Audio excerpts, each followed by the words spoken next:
අධ්‍යක්ීම් නැතුව දැනුම නැතුව ආණ්ඩුවක් කරන්න ගිහිල්ලා වර්තමාන ආණ්ඩුව හත් පොලේ ගාගෙන ඉන්නවා. ඒක හරි පැහැදිලි. ඒක පේනවා මුළු ලෝකෙටම අද මේ නොහික්මුණු ආණ්ඩුව දැනුම නැති ආණ්ඩුවක් බවට මේක පෙන්නමින් ඉන්නවා. ජනාධිපතිවරයා සංචාරයක් ගියත් එහෙමයි. ඇමතිවරයෙක් ආර්ථික සමුළුවකට ගියත් එහෙමයි. රට ඇතුලේ යම් උත්සවයකට ගියත් හැම දෙයකට මොන දෙයකට ගියත් යමක් කළමනාකරණය කරන්න ගියත් දැනුම නැති බව පරිචයක් නැති බව තේරෙන්නේ නැති බව පෙන්න ගනිමින් ආණ්ඩුව හත් පොලේ ගා ගනිමින් ඉන්නවා. රටක් විදියට මේක බරපතල ප්‍රශ්නයක්. නිදහස් උත්සවයවත් සමරන්න මේ ආණ්ඩුවට තේරෙන්නේ නැහැ. හාමුදුරු කෙනෙකුට කතා කරගන්න තේරෙන්නේ නැහැ. අපි දැක්ක පෙරේදා ජනමාධ්‍ය සාකච්ඡාවක මාලිමාවේ മന്ത്രിවරයෙක් ඇවිල්ලා කියනවා අර කශ්‍යප කියන විපක්ෂ නියෝජිතයා කියන කශ්‍යප නෙවෙයි ස්වාමීන් වහන්සේ නම. ඒ ස්වාමීන් වහන්සේට ওই විදිහට කතා කරන්න කියලා. ඊට පස්සේ මාධ්‍ය හසුරවන සහෝදරයා කියනවා මේ බුද්ධ ශාසන අමාත්‍යාංශයේදී ලියාපදිංචි වෙච්ච අරගලේ පවා හිටපු ස්වාමීන් වහන්සේ නමක් මේ කාශ්‍යප හාමුදුරුවෝ ඔහොම කියන එක ප්‍රශ්නයක් නෙමෙයිද කියලා. ඒ කශ්‍යප තමයි දිගටම යාට ස්වාමීන් වහන්සේ.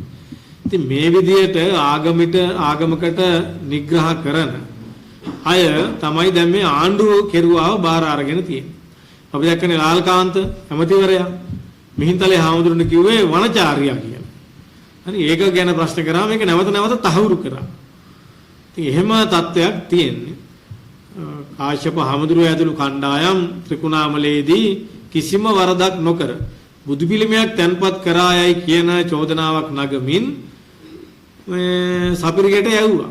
රක්ෂිත බන්ධනාගාරගත කරා. බොහොම අමාරුවෙන් තමයි ඉතින් හිරගෙදරටම යන්නේ නැතුව බේරුණේ.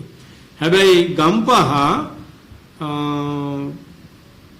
බලපෑම් කරලා පූජකතුමාට පහර දීපු වෙලාවේ පහර දීපු අය අත්තඩමුඩ අරගෙන රක්ෂිත බන්ධනාගාරගත කරා.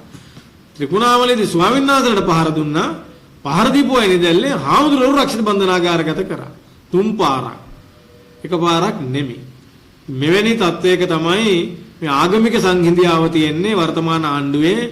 බෞද්ධ ආගමට බිඳුව විදිහට සලකන්නත් අනිකුත් ආගම් වලට පොඩ්ඩක් ඉස්සරහින් ඉඳගෙන සලකන්නත්. ඒක ඩිස්ක්‍රිමිනේෂන් දෙවිදියකට සැලකීමක් තියෙන්නේ. හැබැයි දැන් ක්‍රිස්තියානි සහෝදරුන්ට තේරෙනවා මේ පාස්කු ප්‍රහාරයේ වහාම පරීක්ෂණ ආරම්භ කරනවා. මහමොලකරු ගේනවා. මේකට දඬුවම් දෙනවා. කෙල්ල කූප්පට පාරම්බෑව අඬු කුමාරසානායක ඇතුළු ආණ්ඩුව. දැන් ශ්‍රීලංකාවේ පියතුමා පවා මේ ආණ්ඩුවට උදව් කරපු මේ පූජකතුමන්ලා ශ්‍රීලංකාවේ පියතුමා කියනවා දැන් මේ පාස්කු ප්‍රහාරයේ පරීක්ෂණ නතර වෙලයි තියෙන්නේ කියලා. අපි දැක්කා පාර්ලිමේන්තුවේ മന്ത്രിවරයෙක් කියනවා මේක මේ කාමරයක ගෙදරක දොරගුළු ලාගෙන තමයි මේ පරීක්ෂණ කරන්න කියලා. විමර්ශන කරන්න කියලා. එවැනි තත්වයකට තමයි ආණ්ඩුව වැඩ කරමින් ඉන්නේ.